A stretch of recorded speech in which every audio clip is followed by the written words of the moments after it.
Good afternoon, ladies and gentlemen. This is Carlton Smith of the National Broadcasting Company speaking to you from West Potomac Park in the nation's capital.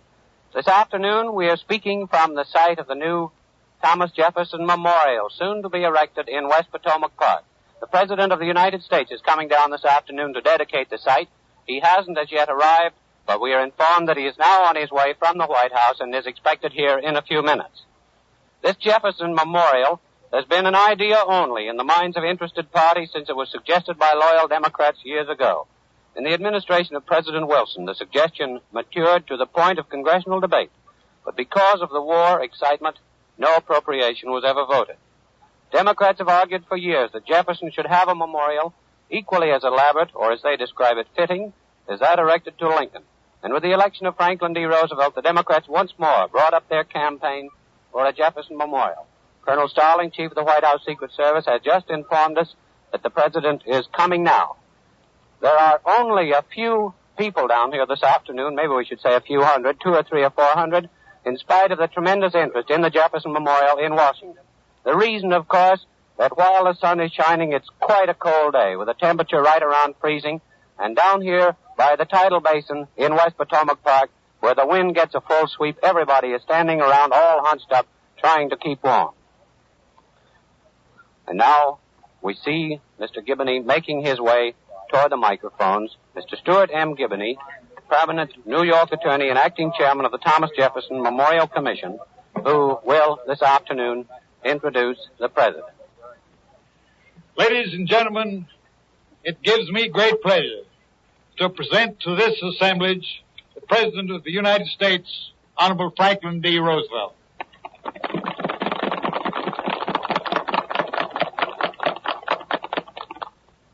Mr. Giboney, members of the Thomas Jefferson Commission, nearly 100 years ago, the Congress of the United States, in response to a general public demand, undertook to provide a memorial in the nation's capital to the first President of the United States, George Washington.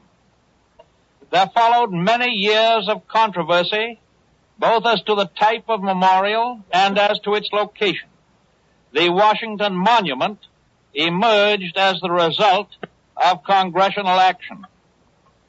Half a century ago, again in response to public demand, the Congress began the consideration of a monument to the memory of Abraham Lincoln, the preserver of the Union. Years went by, and a distinguished committee, following the broad objectives of the original plan for the development of the national capital, recommended the creation of two broad axes in the general form of a cross. One axis from the Capitol through the Mall, past the Washington Monument to the riverbank, and the other axis from the White House, past the Washington Monument to another point near the river. In line with this well-considered plan, the Congress of the United States erected the Lincoln Memorial at the end of the longer axis, and it was then the clear intention both of the Congress and of the many planning committees and commissions who studied the subject to complete the other axis from the White House to the river by the erection of a public monument at the fourth corner of the cross. For far more than 50 years, Thomas Jefferson, the third President of the United States, has been recognized by our citizens not only for the outstanding part which he took in the drafting of the Declaration of Independence itself, not only for his authorship of the Virginia Statute for Religious Freedom, but also for the services he rendered in establishing the practical operation of the American government as a democracy and not as an autocracy. For very many years it has seemed appropriate that with Washington and Lincoln, his services should be held in memory by the erection of a monument of equal dignity. We are breaking ground today for such a memorial. The Congress of the United States, through a distinguished commission, has, after long consideration, chosen this site and made the first appropriations for the erection of the Thomas Jefferson Memorial.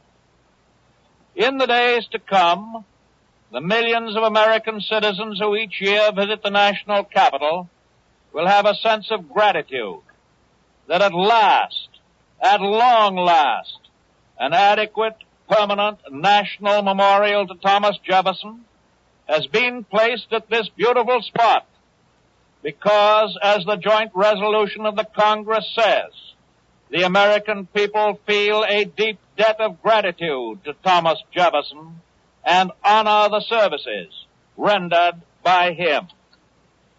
And now, I'm about to present a spade to Mr. Giboney and ask him in my behalf to turn the first piece of earth. And in so doing, the President hands this special spade to Mr. Giboney. President, I report that the first spade of earth is turned. Good. And he reports that the first spadeful has been turned. A gilded spade with the handle wrapped in red, white, and blue ribbon. The President now admiring this famous spade, which has been used on many occasions since President McKinley's time. As a matter of fact, it was used for breaking ground on the site of the Arlington Memorial Amphitheater in Arlington National Cemetery. Again, for the Arlington Memorial Bridge, which crosses the Potomac River from Lincoln Memorial to Arlington. And again, for the Lincoln Memorial, and on many other such special occasions. The President has not gotten out of his car this afternoon, but has remained seated, wearing a heavy overcoat, and Mrs. Roosevelt seated alongside of him in a heavy suit of Dubonnet with a Martin choker about her shoulders. And now the President pulls away. This is Carlton Smith speaking to you from the site of the Thomas Jefferson Memorial in Washington, D.C.